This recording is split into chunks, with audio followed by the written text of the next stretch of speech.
નમસ્તે મિત્રો, રાધે રાધે, જય શ્રી કૃષ્ણ મિત્રો. આજની વાર્તા ખૂબ જ સારી છે, તો પ્લીઝ છેલ્લે સુધી જરૂરથી સાંભળવા નમ્ર વિનંતી છે. તો ચાલો સાંભળીએ. હું મંચ પર ઊભી હતી. તાળીઓનો અવાજ, કેમેરાનો પ્રકાશ, 30 વર્ષની મહેનતની ઉજવણી અને સામે સ્મિત કરતા એ જ લોકો જેમની આંખોમાં મેં થોડી વાર પહેલા મારી પડતીની યોજના જોઈ હતી. મારી વહુએ શુભકામના માટે એક પ્યાલો આપ્યો.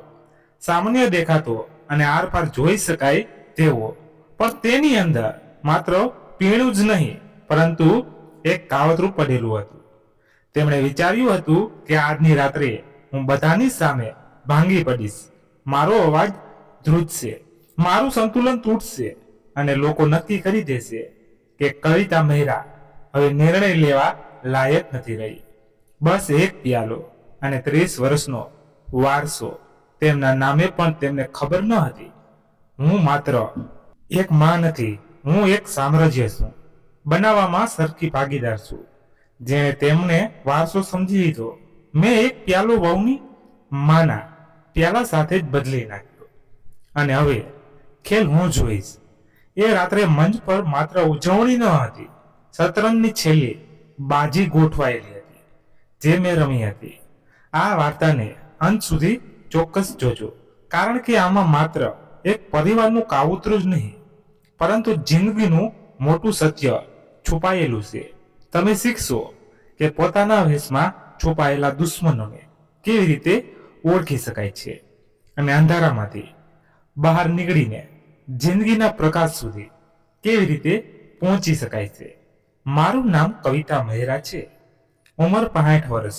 અને જો આજે હું મારી જિંદગીની વાર્તા સંભળાવવા બેઠી છું તો એટલા માટે નહીં કે મારે કોઈની સહાનુભૂતિ જોઈએ છે, પરંતુ એટલા માટે કે સત્ય ક્યારેય એટલું ભારે હોઈ શકે છે કે તેને અંદર દબાવીને રાખવું પોતાના જ સાથે અન્યાય કરવા જેવું છે. 30 વર્ષ પહેલા મેં અને મારા પતિ વિજેન્દ્ર મહેરાએ મળીને એક નાનો વેપાર શરૂ કર્યો હતો. એક ભાડાની જગ્યા, 2 જૂના મેજ, 3 કામદારો અને સપનાઓથી ભરેલું હૃદય. વિજેન્દ્ર બહારની દુનિયા સાથે લડતા રહ્યા અને હું અંદરની વ્યવસ્થા સંભાળતી રહી. તેઓ બજારમાં કલાકો સુધી ફરતા, ગ્રાહકોને મળતા, વેપારીઓને મનાવતા અને હું કચેરીમાં બેસીને હિસાબ કિતાબ બરાબર કરતી અને ભરતિયા મેળવતી. કામદારોના પગાર સમય પર જાય તેનું ધ્યાન રાખતી. કરવેરાના કાગળોથી લઈને બેંકના કામ સુધી બધું જ સંભાળતી. અમે ઘણી રાતો એવી જ હોય છે જ્યારે ઘરની વીજળી બંધ હોય પણ કચેરીના દીવા હજુ પણ ચાલુ હોય. તહેવારોની મીઠાઈ અમે કામદારો સાથે કારખાનામાં વહેંચતા હતા અને ઘણીવાર અમારા બાળકોના શાળાના કાર્યક્રમ પણ ચૂકી જતા હતા, કારણ કે અમને ખબર હતી કે જો પાયો મજબૂત નહીં હોય તો ઇમારત ક્યારેય ઊભી નહીં રહી શકે. ધીમે ધીમે અમારી મહેનત રંગ લાવવા લાગી. નાના ઓર્ડર મોટા કરારમાં બદલાયા અને એક શહેરથી બીજા શહેર સુધી અમારી વસ્તુઓ જવા લાગી અને જોત જોતામાં અમારો વેપાર કરોડોમાં પહોંચી ગયો. દેશના અલગ અલગ ખૂણાઓમાં અમારી ઓળખ બનવા લાગી. લોકો અમારા નામને ભરોસા સાથે જોડવા લાગ્યા અને દર વખતે જ્યારે કોઈ મોટો સોદો નક્કી થતો ત્યારે વિજેન્દ્ર મારી તરફ જોઈને સ્મિત કરતા. અમે કહેતા, કવિતા જો તું ના હોય તો આ બધું શક્ય ન હતું. અને હું હસીને કહી દેતી કે આ તેમની મહેનત છે, પણ સત્ય એ હતું કે અમે બંને એકબીજાની તાકાત હતા. એકબીજા વગર અધૂરા. જિંદગી પોતાની ગતિથી ચાલી રહી હતી. બાળકો મોટા થઈ ગયા હતા. દીકરો અતુલ વેપારમાં હાથ બટાવવા લાગ્યો હતો. તેની પત્ની રતિકા ઘરની જવાબદારીઓ સંભાળતી હતી. બધું જ બહારથી ખૂબ વ્યવસ્થિત અને ખુશહાલ દેખાતું હતું, પણ કદાચ ખુશીઓ ભગવાનને વધારે વાર સુધી સહન નથી થતી, કારણ કે એક દિવસ અચાનક વિજેન્દ્રને છાતીમાં દુખાવો થયો. અમે પહેલા તેને સામાન્ય સમજ્યો, પણ થોડા જ કલાકોમાં દવાખાને પહોંચવું પડ્યું. વેચના ચહેરાની ગંભીરતા જોઈને મારું હૃદય બેસી ગયું અને એ પહેલા કે હું તેમનો હાથ કસીને પકડી શકું તેઓ મને આ દુનિયામાં એકલી છોડીને ચાલ્યા ગયા. એ પણ મને લાગ્યું જાણે મારી આખી દુનિયાનો પાયો જ ખસી ગયો. હું માત્ર પત્ની ન હતી, હું તેમની સાથી, તેમની રાજદાર, તેમની વેપારી ભાગીદાર હતી અને તેમના વગર હું પોતે અધૂરી હોવાનો અનુભવ કરવા લાગી. તેમના કહ્યા પછી હું અંદરથી પૂરી રીતે તૂટી ગઈ. 1 મહિના સુધી મેં કચેરીનો દરવાજો પણ ન જોયો. હું મારા રૂમમાં બેસીને તેમની ખુરશીને, તેમની ડાયરીને, તેમના ચશ્માને જોતી રહી હતી, જાણે તેમાં હજુ પણ તેમની હાજરી બચી હોય. આ વચ્ચે કચેરીની જવાબદારી મારા દીકરા અતુલે સંભાળી લીધી. લોકો કહેવા લાગ્યા હવે તે જ માલિક છે. અને સાચું કહું તો એ સમયે મને કોઈ વાતનો ફરક પણ નહોતો પડી રહ્યો. પણ બરાબર 1 મહિના પછી જ્યારે મૃત્યુપત્ર ખોલવામાં આવ્યું અને વકીલે બધાની સામે વાંચીને સંભળાવ્યું કે વિજેન્દ્રએ પોતાની પૂરી સંપત્તિ, પૂરો વેપાર અને બધા અધિકારો મારા નામે કરી દીધા છે અને કંપનીનો કોઈ પણ નિર્ણય મારી સહી વગર માન્ય નહીં ગણાય, તો વરડાનો માહોલ એકદમ બદલાઈ ગયો. હું પોતે દંગ રહી ગઈ. મને ખબર હતી કે તેઓ મારા પર ભરોસો કરતા હતા, પણ એટલો ઊંડો વિશ્વાસ કે બધું જ મારા નામે કરી જાય એ પણ નહોતું વિચાર્યું. પણ મારા દીકરા અતુલના ચહેરા પર જે ભાવ મેં એ દિવસે જોયા તે આશ્ચર્યના ન હતા, તે અસંતોષ અને અંદર દબાયેલા ગુસ્સાના હતા. કારણ કે છેલ્લા 1 મહિનાથી તે પોતે કંપનીનો અસલી માલિક સમજવા લાગ્યો હતો. દરેક સભા તે એકલો ફરતો હતો. કામદારો તેને સાહેબ કહી રહ્યા હતા. નિર્ણયો તેના જ નામે થઈ રહ્યા હતા. અને અચાનક મૃત્યુપત્રે તેને યાદ અપાવી દીધું કે અસલી અધિકાર હજુ પણ મારી મજૂરીથી જ પસાર થશે. હું કચેરીએ ન હતી જવા માંગતી. મારી અંદર હજુ પણ શોક હતો, પણ સંજોગો એવા હતા કે જો હું સહી ના કરું તો કંપનીનો કોઈ મોટો નિર્ણય આગળ ન વધી શકે. એટલે મજબૂરીમાં જ સાચું પણ મેં ફરીથી કચેરીએ જવાનું શરૂ કર્યું. એ જ ઓરડામાં બેઠી જ્યાં ક્યારેક વિજેન્દ્ર બેસતા હતા. એ જ મેજ પર ફાઇલો ખોલી, પણ હવે દરેક સહી સાથે મને એ અનુભૂતિ થતી કે હું માત્ર એક પત્ની નથી રહી, હું આ વારસાની રક્ષક છું. અને કદાચ આ જ વાત અતુલ અને તેની પત્ની રીતિકાને અંદર ને અંદર ડંખવા લાગી. કારણ કે જ્યાં પહેલા 1 મહિના સુધી અતુલનું એક હતું શાસન હતું, ત્યાં હવે દરેક નિર્ણય પહેલા તેને મારી રજા લેવી પડતી હતી. દરેક યોજના પર ચર્ચા કરવી પડતી હતી. અને તેની આંખોમાં મેં ઘણીવાર એ ઉતાવળ જોઈ હતી જે બતાવતી હતી કે તેને મારું ફરીથી સક્રિય થવું જરા પણ પસંદ નથી આવ્યું. મેં એ ભાવનાત્મક વાવાઝોડાથી પોતે અલગ કરી અને પહેલી વાર પૂરા શાંત મગજથી કંપનીના છેલ્લા 1 મહિનાના કાગળો જોવા બેઠી.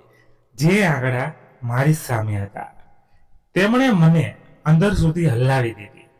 કંપની જે વર્ષોથી સતત નફા પર ચાલી રહી હતી તે અચાનક મોટા નુકસાનમાં જતી રહી હતી. ખર્ચા અસામાન્ય રીતે વધેલા હતા અને સૌથી વધારો ગ્રાહકોની મહેમાન ગતિના નામે દેખાઈ રહ્યો હતો. મેં વિસ્તારથી તપાસ શરૂ કરી. અતુલના બેંક કાર્ડનો ઇતિહાસ કઢાવ્યો. તેમાં અલગ અલગ મોટી હોટલોના બિલ હતા, દારૂખાનાના ખર્ચા હતા, બજારની મોંઘી ખરીદીની ચૂકવણી હતી. 1 મહિનામાં લાખો રૂપિયા એમ જ ખર્ચી નાખવામાં આવ્યા હતા. મારા મનમાં એક જ સવાલ ઘૂમી રહ્યો હતો, જેના પિતાને ગુજરી ગયાને હજી 1 મહિનો પણ પૂરો નથી થયો. શું તે શોકમાં હોય છે કે ઉજવણીમાં? શું તેને વારસો સંભાળવાની જવાબદારીનો અનુભવ થાય છે કે આઝાદીનો નશો? મને એ પણ સાફ દેખાવા લાગ્યો કે કચેરીમાં તેના વર્તનમાં મોટો બદલાવ આવી ચૂક્યો હતો. હું અને વિરેન્દ્ર હંમેશા કામદારોને પરિવારની જેમ માનતા હતા. તેમના સુખ દુઃખના સાથે ઊભા રહેતા હતા. પરંતુ અતુલની આગેવાનીમાં ફરિયાદો વધવા લાગી હતી. તેનો અવાજ કઠોર થઈ ગયો હતો. નિર્ણયો એક તરફી થવા લાગ્યા હતા અને સન્માનની જગ્યાએ ડરે લઈ લીધી હતી. કદાચ તેને એ પસંદ હતું કે છેલ્લા 1 મહિનાથી તે એક અર્થો માલિક બનેલો હતો. કોઈ રોકવા વાળું નહીં, કોઈ સવાલ પૂછવા વાળું નહીં. અને ત્યારે જ મને પહેલી વાર ઊંડાણથી સમજાયું કે વિજેન્દ્રએ બધું મારા નામે કેમ કર્યું હતું. આ અવિશ્વાસ ન હતો, આ દૂરદેશી હતી. અતુલને હજુ ઘણું બધું શીખવાનું બાકી હતું. જિંદગી મોજશોખ અને આરામથી વસ્તુ નથી, તેને લોહી પરસેવાથી સિંચવી પડે છે. ત્યારે જઈને તે ટકે છે. મહેનત વગર મળેલો વારસો ઘણીવાર જવાબદારીનો નહીં પણ અધિકારીનો ભ્રમ આપે છે. મૃત્યુ પત્રક ખુલ્યા પછી અતુલ અને રીતિકાનું વર્તન બદલાઈ ચૂક્યું હતું. રીતિકા ખોટા સ્મિત સાથે મારી સાથે વાત કરતી, શબ્દો મીઠા પણ આંખો ઠંડી. અતુલ કચેરીમાં મારા ઓરડામાં ત્યારે જ આવતો જ્યારે કોઈ ફાઇલ પર મારી સહીની જરૂરી હોય કે કોઈ મોટા નિર્ણયમાં મારી મંજૂરી જોઈતી હોય. એ સિવાય અમારી વચ્ચે વાતચીત લગભગ પૂરી થઈ ચૂકી હતી. ઘરમાં પણ હવે શાંતિ હતી. એક જ છોડ નીચે રહેતા હોવા છતાં જાણે 2 અલગ દુનિયા વસી ગઈ હોય. આ વચ્ચે મેં એક બીજો બદલાવ નોંધ્યો અને આ બદલાવ પહેલા કરતા ક્યાંક વધારે ઊંડો હતો. અતુલ અને રીતિકાની સક્રિયતા હવે ઘર કે કંપની કરતા વધારે રીતિકાની માની આસપાસ ઘૂમવા લાગી હતી. ફોન પર લાંબી લાંબી વાતો, અચાનક તેમને મળવા ચાલવા જવું અને ઘણીવાર જ્યારે હું કચેરીએથી પાછી ફરતી ત્યારે રીતિકાની માં પહેલાથી જ ઘરમાં હાજર મળતી. માં દીકરી કલાકો સુધી રૂમમાં બંધ રહેતા. દરવાજો બંધ, અવાજ ધીમો અને જેવી હું ઘરમાં પ્રવેશ કરતી વિષય બદલાઈ જતો. થોડી જ વાર પછી અતુલ પણ એ જ રૂમમાં જોડાઈ જતો. જ્યારે હું પાસેથી પસાર થતી ત્યારે વાતચીત અચાનક સામાન્ય ઘરની વાતોમાં બદલાઈ જતી. તેઓ સમજી રહ્યા હતા કે હું કંઈ નોંધ નથી કરી રહી, પણ કદાચ તેઓ ભૂલી રહ્યા હતા તેમની સામે કોઈ ભાવનાઓમાં તણાઈ જનારી સ્ત્રી નહીં, પરંતુ કાયદાઓ સુધી વેપારની દુનિયામાં નિર્ણય લેનારી સ્ત્રી ઊભી છે. મને ઘણું બધું સમજાવવા લાગ્યું હતું. દરેક નજર, દરેક રોકાણ, દરેક ખોટું હાસ્ય, બધું જ પોતાની વાર્તા કહી રહ્યું હતું. પણ મેં કંઈ જ બહાર આવવા ન દીધું. હું જોઈ રહી હતી, સાંભળી રહી હતી, જોડી રહી હતી, કોઈ પણ અવાજ વગર. અને ત્યારે એક દિવસ અચાનક વર્તન બદલાઈ ગયું. રીતિકા જે પહેલા ખોટી નમ્રતા બનાવતી હતી તે હવે ખૂબ વધારે કાળજી લેવા લાગી. મારા રૂમમાં કારણ વગર આવવાનું, દવાઓની ચિંતા કરવી, વારવાર પૂછવું કે હું થાકી તો નથી જતી ને. અતુલ પણ હવે પહેલા કરતા ક્યાંક વધારે નરમ અવાજમાં વાત કરવા લાગ્યો. કચેરીમાં પણ તેનો અવાજ નરમ થઈ ગયો. આ જ બદલાવ મારી શંકાને વધારે ઊંડી કરી ગયો. કારણ કે દુનિયામાં સૌથી ખતરનાક એ શાંતિ હોય છે જે કોઈ મોટી ચાલને બરાબર પહેલા આવે છે. અને મારો આ શક સાચો સાબિત થયો. એ રાત્રે લગભગ 11:30 વાગ્યા હશે અને ઊંઘ જ નથી આવી રહી. હું પાણી લેવા રસોડા તરફ ગઈ તો બેઠક ઘરનો આછો પ્રકાશ દેખાયો. દરવાજો થોડો ખુલ્લો હતો અને અંદરથી ધીમા અવાજો આવી રહ્યા હતા. હું સાહીને પણ મારા કદમ રોકી ન શકી. કદાચ મન પહેલાથી જ સત્ય જાણવા માંગતું હતું. મેં અજાણતા જ પોતે અંધારામાં ખૂણામાં ઊભી રહી, જ્યાંથી તેમનો અવાજ સાફ સંભળાઈ રહ્યો હતો. અતુલ કહી રહ્યો હતો કે જો આવું જ ચાલતું રહ્યું તો કંપની ક્યારેય આપણા હાથમાં નહીં આવે. અને રીતિકાએ ખૂબ ઠંડા અવાજમાં જવાબ આપ્યો, મમ્મીજીએ પોતે ખસવું પડશે. અથવા તેમને હટાવવા પડશે. આ સાંભળીને મારા પગ નીચેથી જમીન સરકી ગઈ. હું વિશ્વાસ નહોતી કરી શકતી કે મારો પોતાનો દીકરો, જેને મેં મારા ખોળામાં રમાડ્યો, જેના માટે રાતોની રાત જાગી, તે જ આજે મને હટાવવાની યોજના પર ચર્ચા કરી રહ્યો છે. ત્યારે જ એક ત્રીજો અવાજ સંભળાયો, રીતિકાનો માનો, જે એ દિવસે અમારા ઘરે આવી હતી. તેમણે ખૂબ વ્યવસ્થિત રીતે કહ્યું હતું કે સીધા લડવાથી કંઈ નહીં થાય. લોકોની નજરમાં તેમને ગેરલાયક સાબિત કરવા પડશે. જો બધાને લાગે કે તેમની માનસિકતા સ્થિર ઠીક નથી, તો કાયદો પણ આપણી વિરુદ્ધ નહીં જાય. મારા કાનમાં જાણે સીટી વાગવા લાગી. હું દિવાલનો ટેકો લઈને ઊભી રહી અને પછી મેં એ શબ્દો સાંભળ્યા જે આજે પણ મારી અંદર ગુંજે છે. પાર્ટીમાં મોકો સાચો રહેશે. 30 વર્ષની ઉજવણી, પત્રકારો, ગ્રાહકો બધા હશે. બસ એ પ્યાલામાં થોડી એવી દવા અને પછી એ જ ખેલ થશે જે પછી કોઈની તેમની વાત પર વિશ્વાસ નહીં કરે. હું પથ્થર થઈ ગઈ હતી. મારી અંદર એક સાથે બે ભાવ જાગ્યા, એક માનું તૂટવું હૃદય અને એક વેપારીનું જાગતું મગજ. એ રાત્રે હું મારા રૂમમાં પાછી ફરી તો રડી નહીં, કદાચ આછું પણ મારાથી ડરી ગયા હતા. હું પથારી પર બેસીને લાંબા સમય સુધી વિચારતી રહી કે શું ખરેખર હું આટલી લાચાર છું કે મહારાજ બાળકો મને બધાની સામે ગાંડી જાહેર કરી દેશે? શું 30 વર્ષની મહેનત, સમજદારી અને સંઘર્ષનો અંત આ રીતે થશે? જો તમે મારી આ પીડા અને આ તકલીફને સાચેમાં સમજી શકતા હો તો અત્યારે જ નીચે તમારા વિચારો ચોક્કસ લખો કે મારે હવે શું કરવું જોઈએ. સાથે જ વિડીયોને પસંદ કરો અને ચેનલને સબસ્ક્રાઇબ ચોક્કસ કરી લો, કારણ કે સત્ય તો એ છે કે અમારા વિડીયો જોનારાઓમાંથી 1% લોકો પણ ચેનલને સબસ્ક્રાઇબ નથી કરતા. જ્યારે તમારું એક નાનું સબસ્ક્રિપ્શન અમને ખૂબ મોટી પ્રેરણા આપે છે અને અમને હિંમત મળે છે કે અમે આવી સાચી ભાવનાત્મક અને હૃદયને સ્પર્શી જાય તેવી વાર્તાઓ તમારી સામે લાવતા રહીએ. તેથી ચેનલને સબસ્ક્રાઇબ ચોક્કસ કરજો, અમારો ઉત્સાહ વધારતા રહેજો અને આ વાર્તાના અંત સુધી મારી સાથે જોડાયેલા રહેજો. એ રાત્રે હું દુખાવાથી જાણે પથ્થર થઈ ગઈ હતી. આંખોમાંથી આંસુ તો ન હતા વહી રહ્યા, પરંતુ અંદરને અંદર હું પૂરી રીતે તૂટી ચૂકી હતી. જાણે કોઈએ મારા હૃદયનો અવાજ છીનવી લીધો હોય, જાણે દરેક સહાનુભૂતિ બહાર મારી ગઈ હોય અને માત્ર એક ઊંડી શાંતિ મારી અંદર રહી ગઈ હોય. પણ પછી અંદરથી એક અવાજ આવ્યો, કવિતા, તું એ જ સ્ત્રી છે જણસ શૂન્યમાંથી સામ્રાજ્ય ઊભું કર્યું છે. તું ભાવનાઓમાં તણાઈને તારી લડાઈ હારી ન શકે.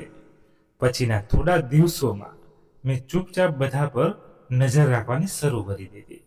મેં જોયું કે રીતિકાની મા વારવાર ફોન પર કોઈ વેદનું નામ લઈ રહી છે, દવાઓની ચર્ચા થઈ રહી છે અને એક દિવસ મેં સાફ સાંભળ્યું કે તેઓ કહી રહ્યા હતા કે ડોઝ એટલો હશે કે થોડા જ કલાકો માટે વર્તન અસામાન્ય થઈ જશે.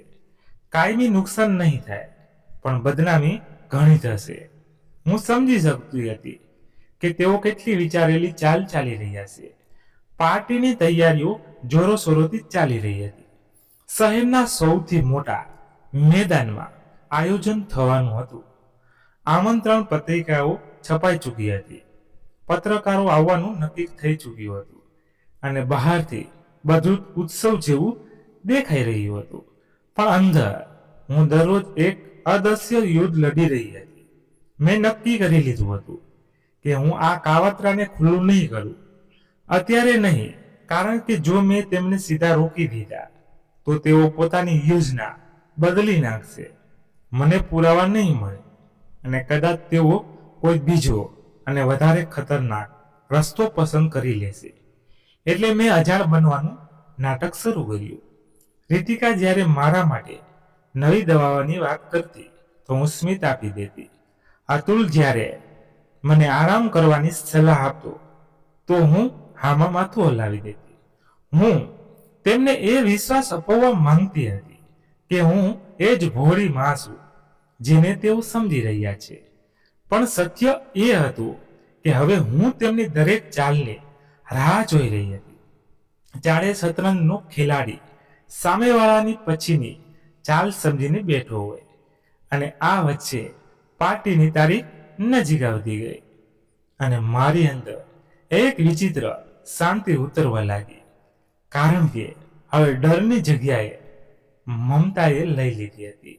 હું જાણતી હતી કે તેઓ મને પાડવા માટે મંચ તૈયાર કરી રહ્યા છે, પણ તેમને એ ખબર ન હતી કે એ જ મંચ પર તેમની પોતાની ચાલ ઊંધી પડવાની છે. પાર્ટીનો દિવસ આખરે આવી જ ગયો અને હું સવારથી એક વિચિત્ર સ્થિરતાનો અનુભવ કરી રહી હતી. જાણે કોઈ મોટા વાવાઝોડા પહેલાની શાંતિ હોય. બહારથી બધું જ ભવ્ય હતું. શહેરના સૌથી મોટા મેદાનમાં ઝગમગતા દીવા, ફૂલોથી શણગારેલો મુખ્ય દરવાજો, કંપનીના 30 વર્ષ પૂરા થવાનું વિશાળ બોર્ડ, પત્રકારોના કેમેરા, જૂના ગ્રાહકો, નવા રોકાણકારો, કામદારો અને તેમના પરિવારો. દરેક વ્યક્તિ હસી રહ્યો હતો, શુભેચ્છાઓ આપી રહ્યો હતો અને મંચ પર મારી અને મારા સ્વર્ગસ્થ પતિ વિજેન્દ્ર મહેરાની તસવીર સામે મેં દીવો પ્રગટાવવામાં આવ્યો. સંચાલક અમારી યાત્રાના વખાણ કરી રહ્યો હતો.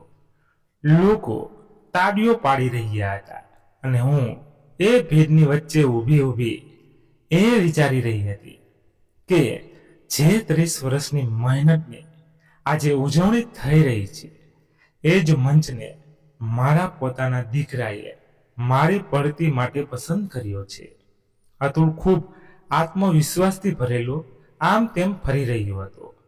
મહેમાનોને મળી રહ્યો હતો, જાણે બધું જ તેની યોજના હોય. રીતિકા વારવાર મારી ખુરશી પાસે આવીને પૂછી રહી હતી કે હું ઠીક તો છું ને, અને તેની માં ખાસ કરીને આ કાર્યક્રમમાં સામેલ થવા આવી હતી. દૂર ઊભી બધા પર નજર રાખી રહી હતી. તેમની આંખોમાં એક ઠંડી ગણતરી હતી, જાણે તેઓ કોઈ પ્રયોગના પરિણામની રાહ જોઈ રહી હોય. કાર્યક્રમ આગળ વધ્યો. ભાષણો થયા. મને પણ મંચ પર બોલાવવામાં આવી. મેં શાંત અવાજમાં કંપનીની યાત્રા, કામદારોના યોગદાન અને વિજેન્દ્રના સપનાઓનો ઉલ્લેખ કર્યો. લોકોએ તાળીઓ પાડી અને મેં મંચ પરથી ઉતરતી વખતે એક ક્ષણ માટે અતુલની આંખોમાં જોયું. ત્યાં સન્માન નહીં, પણ ઉતાવળ હતી, જાણે તે પછીના દ્રશ્યની રાહ જોઈ રહ્યો હોય. થોડી જ વાર પછી પીણા પીરસાવા લાગ્યા. થાળીમાં ઘણા પ્યાલા સજાવીને પીરસાનારા ફરી રહ્યા હતા અને ત્યારે મેં જોયું કે રીતિકા પોતે એક થાળી લઈને મારી તરફ આવી રહી છે. તેના ચહેરા પર ખોટો પ્રેમ હતો. તેણે કહ્યું, માજી, આજે તો તમારે શુભકામના આપવી જ પડશે. અને એ જ ક્ષણો મારી નજર તેના હાથની થોડી ગભરામણ પર ગઈ. તેની પાછળ તેની માં ઊભી હતી, આંખોથી ઇશારો કરી રહી હતી. હું સમજી ગઈ, આ એ જ પળ છે જેની યોજના મેં એ રાત્રે સાંભળી હતી. મેં થાળીમાં રાખેલા પ્યાલા ઉપર ધ્યાનથી નજર રાખી. એક પ્યાલાના કિનારા પર ખૂબ ઓછું નિશાન હતું, જાણે ઓળખ માટે રાખવામાં આવ્યું હોય. મારું હૃદય ઝડપથી ધબકી રહ્યું હતું, પણ ચહેરા પર મેં એ જ સહજ સ્મિત રાખ્યું. મેં એ જ પ્યાલો ઉપાડી લીધો. બધાની નજરો અચાનક મારી તરફ હતી. કદાચ તેઓ બધા સામાન્ય ઉજવણી સમજી રહ્યા હતા, પણ અમુક નજરો અતુલ, રીતિકા અને તેની માની સામાન્ય રીતે સાવધ હતી. મેં પ્યાલોને હોઠ સુધી લઈ જઈને થોડો નમાવ્યો, પરંતુ એક ટીપું પણ અંદર જવા ન દીધું. વર્ષોના અનુભવે મન નાટક કરવાનું શીખવ્યું હતું. મેં એવો ગળેથી ઉતારવાનો અવાજ કાઢ્યો. રીતિકાએ મને એક પ્યાલો આપ્યો. હાલો મમ્મી, ચાલો ઉજવણી કરીએ. આટલું કહીને બધાએ પ્યાલા ટકરાવ્યા. બધાએ પોતાનું પીણું પીવાનું શરૂ કરી દીધું અને હવે બધાની નજરો અચાનક મારી તરફ હતી. હું હસીલે પ્યાલાને હોઠ સુધી લઈ ગઈ, પરંતુ એક ટીપું પણ અંદર જવા ન દીધું. વર્ષોના અનુભવે મને નાટક કરવાનું શીખવ્યું હતું. મેં એવો ગળેથી ઉતરવાનો અવાજ તો કાઢ્યો, જાણે મેં ઘૂંટડો ભરી લીધો હોય, પણ ડર તો હતો જ. હું હસતા હસતા કેટલાક લોકો સાથે વાત કરવા લાગી, અને જે ભીડ, ઘોંઘાટ અને તાળીઓ વચ્ચે મને એક ક્ષણ મળી ગઈ જેની મને શોધ હતી. રીતિકાની માની થાળી હવે પાસે જ રાખેલી હતી. તેઓ કોઈ બીજા સાથે વાત કરી રહ્યા હતા. મેં મારા હાથનો લગભગ ભરેલો પ્યાલો સહજતાથી તેમની થાળી પર મૂકી દીધો, અને એ જ નિશાનવાળા બીજા પ્યાલાને ઉપાડી લીધો. આ બધું થોડી જ સેકન્ડોમાં થયું. કોઈએ ધ્યાન ન આપ્યું, સિવાય કદાચ ઉપરવાળાના. મેં નવો પ્યાલો છાશમાં એક નાનો ઘૂંટડો ભરીને મૂકી દીધો. તે જરા પણ શંકા વગરનો હતો. હવે ખેલ શરૂ થઈ ચૂક્યો હતો. થોડી મિનિટો વીતી. મંચ પર સંગીત વાગી રહ્યું હતું, લોકો નાચી રહ્યા હતા, અને ત્યારે જ મેં જોયું કે રીતિકાની માનો ચહેરો અચાનક વિચિત્ર થવા લાગ્યો. તેઓ પહેલા ખુરશી પર અસ્વસ્થ થયા, પછી અચાનક ઊભા થઈને મોટા અવાજમાં કંઈક આડું અવળું બોલવા લાગ્યા. બધાની નજરો તેમની તરફ ગઈ. તેમણે પાસે રાખેલો પ્યાલો જમીન પર પછાડ્યો, પછી એક ફૂલદાની ઉઠાવીને ફેંકી દીધી. લોકો દંગ રહી ગયા. થોડી જ પળોમાં તેમનું વર્તન પૂરી રીતે અસામાન્ય થઈ ગયું. તેઓ ક્યારેક જોર જોરથી હસતા, ક્યારેક બૂમો પાડતા, ક્યારેક કોઈના પર તડાપ મારવાનો પ્રયત્ન કરતા, ત્યાં સુધી કે પોતાના જમાઈ અતુલ તરફ આગળ વધીને તેને ધક્કો મારવા લાગ્યા. તમે બધા ખોટા છો, બધા મારી વિરુદ્ધ છો, તેઓ બૂમો પાડી રહ્યા હતા. પૂરો માહોલ નાસભાગમાં ફેરવાઈ ગયો. પત્રકારોના કેમેરા જે અત્યાર સુધી ઉજવણીને કેદ કરી રહ્યા હતા, તે હવે આ અણધાર્યા દ્રશ્ય તરફ ઘૂમી ચૂક્યા હતા. અતુલના ચહેરાનો રંગ ઉડી ગયો. રીતિકા સ્તંભ ઊભી હતી. તેની આંખોમાં ડર હતો, અને હું મારી ખુરશી પર શાંત બેઠી આ બધું જોઈ રહી હતી. મારી અંદર કોઈ ખુશી ન હતી, પણ એક કઠોર સત્ય હતું.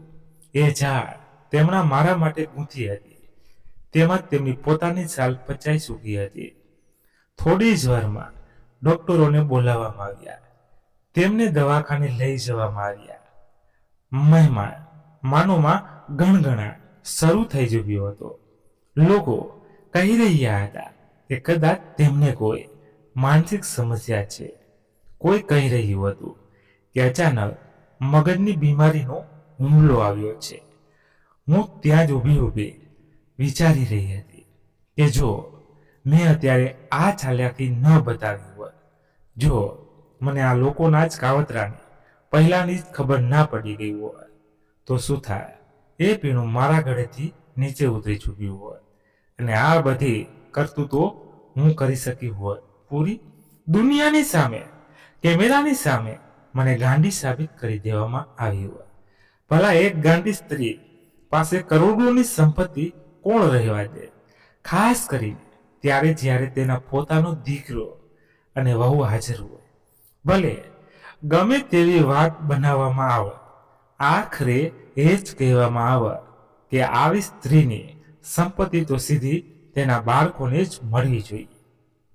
આ બધું વિચારીને મારો જીવ કંપી રહ્યો હતો. રીતિકાની માને કરતૂતો કંઈ વધારે જ અસામાન્ય લાગી રહી હતી, અને અતુલ તથા રીતિકાના ચહેરાની ગભરામણ પણ તે જ વાર્તા કહી રહી હતી કે મામલો સામાન્ય નથી. તે રાત્રિની નાસભાગ પછી જે શાંતિ છવાય, તે કોઈ પણ વાવાઝોડા કરતા વધારે ભયાનક હતી, કારણ કે હવે ખેલ શરૂ થઈ ચૂક્યો હતો. બસ શબ્દોમાં ન હતો આવ્યો. એમ્બ્યુલન્સની પૂરી લાઈટ દૂર સુધી જતી રહી, અને હું ત્યાં જ ઊભી રહી, જાણે મારા પગે જમીન સાથે કોઈ અદૃશ્ય સંબંધ જોડી લીધો હોય. લોકો મારી પાસે આવીને પૂછી રહ્યા હતા કે હું ઠીક તો છું ને. કોઈએ પાણી આપ્યું, કોઈએ ખુરશી ખેંચી, પણ મારી નજર માત્ર અતુલ અને રીતિકા પર જ હતી. તેમના ચહેરા પર જે ગભરામણ હતી તે કોઈ શ્વાસની બીમારીથી ચિંતા ન હતી. તે યોજના ઊંધી પડી જવાનો ડર હતો જેને તેમણે પૂરી સાવધાનીથી રચી હતી. પાર્ટી ઔપચારિક રીતે પૂરી કરવી પડી. પત્રકારોને પાછા મોકલી દેવામાં આવ્યા. પણ હું જાણતી હતી કે વાત આટલી સામાન્ય નથી રહેવાની, કારણ કે દવાખાનામાં તપાસ થશે, અહેવાલ બનશે અને સત્યનો કોઈને કોઈ છેડો બહાર આવશે. પાર્ટીમાંથી હું સીધી દવાખાના તરફ આગળ વધી. રતિકા અને અતુલ મારાથી પહેલા ત્યાં પહોંચી ગયા હતા. હું ત્યાં રીતિકાની માની કોઈ હિતે જ શું બનીને ન હતી જઈ રહી. હું માત્ર એ જોવા જઈ રહી હતી કે જ્યારે કોઈ માણસ બીજા કોઈ માટે ખોટો ખાડો ખોદે છે અને પોતે તેમાં પડે છે ત્યારે તેને કેવી અનુભૂતિ થાય છે ને. હજુ હું દવાખાનાની અંદર દાખલ જ થઈ હતી. પ્રસાર તરફ આગળ વધી જ રહી હતી કે મારા કાનમાં થોડા શબ્દો પડ્યા. રીતિકા, તે માને કેવું પાણી આપ્યું હતું? મમ્મી તો બિલકુલ સામાન્ય છે, પણ તારી માની હાલત આવી કેવી રીતે થઈ ગઈ? ક્યાં તે મમ્મી વાળું પાણી તારી માને તો નથી આપી દીધું ને? રીતિકાનો ભરાયેલો અવાજ આવ્યો. ના, મને બરાબર યાદ છે. મેં એ જ પીણું આપ્યું હતું જે આપણે મમ્મીજી માટે બનાવ્યું હતું. પણ એ પીણું બદલાય કેવી રીતે? અતુલ અને રીતિકા માથું પકડીને ત્યાં જ બેઠા હતા. ક્યારેક ઊભા થતા, ક્યારેક પરસાળમાં ચક્કર લગાવતા. અતુલે લગભગ મોટા અવાજમાં કહ્યું, તે તો કહ્યું હતું કે દવાની અસર થોડા જ કલાકોમાં પૂરી થઈ જશે, પણ ઘણા કલાકો વીતી ગયા. તારી માની હાલત હજુ પણ સામાન્ય કેમ નથી થઈ રહી? રીતિકા રડતા રડતા બોલી, એ ડોક્ટરે જેટલો ડોઝ આપવા કહ્યું હતું મેં એનાથી 4 ગણો વધારે આપી દીધો. મેં વિચાર્યું હતું કે જેટલી વધારે ગાંડાઓ જેવી કરતું થશે એટલા જ મોટા સમાચાર બનશે અને પછી બધી સંપત્તિ આપણા હાથમાં આવી જશે. પણ મને ખબર ન હતી કે એ પીણું મારી જ મા પાસે પાછું આવશે. ખબર નહીં મમ્મીનું શું થશે. બંનેની હાલત ખૂબ ખરાબ હતી. ત્યારે જ મારા પગરખાના અવાજથી તેઓ ચોંકી ગયા. તેમને લાગ્યું જાણે હું હજુ પણ કંઈ નથી જાણતી. મેં ખોટી સહાનુભૂતિ બનાવતા પૂછ્યું, કેવી છે તારી માં? રીતિકાએ નજરો ઝુકાવીને કહ્યું, ખબર નહીં. ડોક્ટર કહી રહ્યા છે સ્થિતિ સામાન્ય નથી, કોઈ મોટી મગજની બીમારી આવી ગઈ છે. એ પછી એક કડવા સ્મિત સાથે તેણે જોયા. મારું સ્મિત જોઈને અતુલ આસરથી બોલ્યો, માં રીતિકાની માની હાલત આટલી ખરાબ છે અને તમે હસી રહ્યા છો? હવે છેલ્લી બાજી રમુબાનો સમય આવી ચૂક્યો હતો. મેં શાંત પરંતુ તીખા અવાજમાં કહ્યું, જે ખાડો તમે બંનેએ મારા માટે ખોદ્યો હતો તેમાં પોતાની જ મને પડેલી જોઈને કેવું લાગી રહ્યું છે?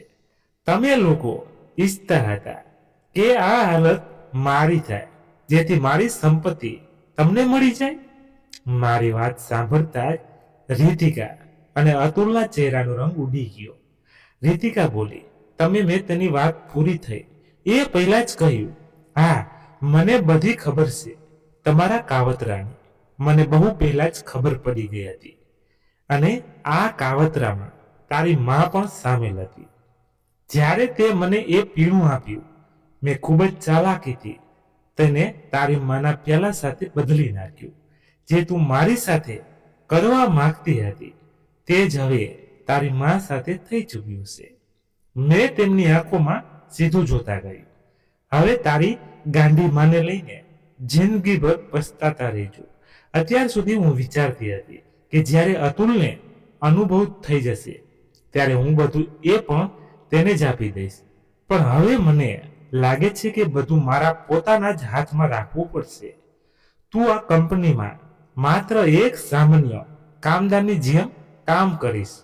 હું થોડી વાર રોકાઈ, પછી મક્કમ અવાજમાં કહ્યું, અને જો આ પછી મેં તમારા બંનેને કોઈ પણ પ્રકારની ચાલાકી કરતા પકડ્યા તો હું કાયદા કાર્યવાહી કરીશ. યાદ રાખજો, આ માની પ્રેમ ભરેલી ધમકી નથી, આ એક સ્વાભિમાની સ્ત્રીની ચેતવણી છે. આટલું કહીને હું ત્યાંથી ચાલી ગઈ. પાછળ છોડી બે ચહેરાઓ, પણ ડર, પસ્તાવો અને તૂટેલા અહંકારનો પડછાયો. બીજા દિવસે દવાખાનેથી સમાચાર આવ્યા કે રીતિકીની માને હંગામી માનસિક સંતુલનની સ્થિતિમાં દાખલ કરવામાં આવ્યા છે. ડોક્ટરે ઈશારો કર્યો કે કોઈ દવાની આડઅસર પણ હોઈ શકે છે. અને આ સાંભળતા મારી અંદર એક ઠંડી સ્પષ્ટતા ઉતરી આવી, કારણ કે હવે મામલો માત્ર પરિવારના કાવતરાનો ન હતો, આ કાયદાકીય પણ બની શકતો હતો. બપોરે અતુલ અને રીતિકા દવાખાનામાં હતા. જ્યારે હું ત્યાં પહોંચી, તેઓ બંને એક ખૂણામાં બેઠા હતા, જાણે દુનિયા પૂરી થઈ ગઈ હોય. મને જોતા જ બંને અસ્વસ્થ થઈ ગયા. હું તેમની સામે જઈને શાંત અવાજમાં ઊભી રહી અને ખૂબ તેમાં પણ સાફ શબ્દોમાં કહ્યું. એ જ સાંજે મેં કંપનીના કાયદાકીય સલાહકારને બોલાવ્યા અને સભાની તાત્કાલિક બેઠક બોલાવી. મેં પૂરી ઘટનાનું વર્ણન કર્યું, કોઈ પણ ખોટા નાટક વગર, માત્ર હકીકતો સાથે. અને એ પણ સાફ કરી દીધું કે હું કોઈ પોલીસ કેસમાં પરિવારને ઘસડવા નથી માંગતી, પણ કંપનીની સુરક્ષા અને મારી વ્યક્તિગત ગરિમા સાથે સમાધાન નહીં કર્યું. સંમતિએ સર્વસંમતિથી નિર્ણય લીધો કે અતુલના વહીવટ અધિકારીઓમાંથી હટાવવામાં આવે અને જ્યાં સુધી આગળની તપાસ ન થાય ત્યાં તે માત્ર એક સામાન્ય કામદારની ભૂમિકામાં રહેશે. ઘરે પાછા ફરીને મેં રીતિકાને સાફ કહી દીધું કે જે ઘરમાં વિશ્વાસની હત્યા કરવામાં આવે ત્યાં સાથે રહેવું શક્ય નથી. અને થોડા જ દિવસોમાં અતુલ અને રીતિકાએ શહેરના બીજા ભાગમાં ભાડાનું મકાન લઈ લીધું. લોકો કહી રહ્યા હતા કે આ બધું અચાનક થયું, પણ તમને શું ખબર, આ અચાનક નહીં, પરંતુ લાંબા સમયથી ઉછરી રહેલી લાલચ અને ઉતાવળનું પરિણામ હતું. રાત્રે જ્યારે હું મારા રૂમમાંથી એકલી બેઠી, ત્યારે પહેલીવાર આંસુ નીકળ્યા. દીકરાને દૂર મોકલવાની પીડા કોઈ પણ જીદ કરતા મોટી હોય છે. પણ મેં મારી જાતને કહ્યું કે માં હોવું અને નબળા હોવું એ એક વાત નથી. અને જો મેં એ રાત્રે ચૂપચાપ એ ઝેર પી લીધું હોય, ભલે તે દવાનું હોય કે અપમાનનું, તો માત્ર મારી ઓળખ જ નષ્ટ ન થાય, પરંતુ એ મહેનતની પણ હત્યા થઈ જાય, જેને મેં અને મારા પતિએ મળીને ઊભી કરી હતી. આજે કંપની ફરીથી મારા હાથમાં છે. કામદારો પહેલા કરતા વધારે સન્માનથી જુએ છે. અને હું રોજ સવારે મારી કચેરીમાં બેસીને વિરેન્દ્રની તસવીરને એ જ કહું છું કે મેં તમારો વારસો બચાવી લીધો, ભલે તેની કિંમત મારે એક માં તરીકે ચૂકવવી પડી. અંતે મેં એ સમજ્યું કે સંપત્તિથી મોટો વારસદાર સંસ્કાર હોય છે અને અધિકારથી મોટી વસ્તુ જવાબદારી. અતુલ અને રીતિકા પોતાની નવી જિંદગીમાં સંઘર્ષ કરી રહ્યા છે અને હું તેમને ખરાબ દુઆ નથી આપતી. બસ એટલું ઈચ્છું છું કે એક દિવસ તેમને સમજાય કે લાલચે તેમની પાસે હાથેથી શું છીનવી લીધું છે. કંપની આજે પણ મજબૂતથી ઊભી છે. કામદારોનો વિશ્વાસ પહેલા કરતા ઊંડો છે અને હું રોજ સવારે મારી કચેરીમાં બેસીને એ સહાનુભૂતિ કરું છું કે મેં માત્ર એક વેપાર નથી બચાવ્યો, મેં અમારા આત્મસન્માનને બચાવ્યું છે. કારણ કે હું ગાંડી ન હતી, હું માત્ર સાવધ હતી. મિત્રો, હવે તમે જ જણાવો, શું મેં અતુલ સાથે સાચું કર્યું? શું મારે તેને એક મોકો હજુ આપવો જોઈતો હતો? તમારો મત અમને નીચે ચોક્કસ લખો. હું તમારા દરેક વિચારને સાચેમાં વાંચું છું. જો આ વાર્તા તમને સહેજ પણ સ્પર્શી ગઈ હોય તો આને પસંદ કરો અને વધારેમાં વધારે મોકલો. શું ખબર આ વાર્તા કોઈ બીજી કવિતા સુધી પહોંચી જાય અને તેની પોતાની જિંદગી સામે લડવાની હિંમત અને ધીરજ મળી જાય. તો મિત્રો, વાર્તા પૂર્ણ થઈ. આશા રાખું છું તમને વાર્તા ગમી હશે. તમારો અભિપ્રાય કોમેન્ટ ચોક્કસથી લખજો. તમારી કોમેન્ટ વાંચીને અમને ઘણું શીખવા મળે છે. જો તમને આ વાર્તા ગમી ગઈ હોય અને આ વાર્તા તમારા હૃદયને જરા પણ સ્પર્શી હોય તો તેને લાઈક જરૂરથી કરજો અને ચેનલને સબસ્ક્રાઈબ કરવાનું બિલકુલ ભૂલતા નહીં. સાથે સાથે આ વિડીયોને વધારેમાં વધારે લોકો સુધી શેર જરૂરથી કરજો, જેથી આ વાર્તા કોઈ બીજા પણ સાંભળવાનો આનંદ મેળવી શકે. જતા જતા કોમેન્ટમાં તમારા શહેરનું નામ જરૂરથી લખજો, મને ખરેખર બહુ આનંદ થાય છે. Thank you. તો ફરી મળીએ આપણે એક નવી વાર્તા સાથે. ત્યાં સુધી જય હિન્દ, જય ભારત.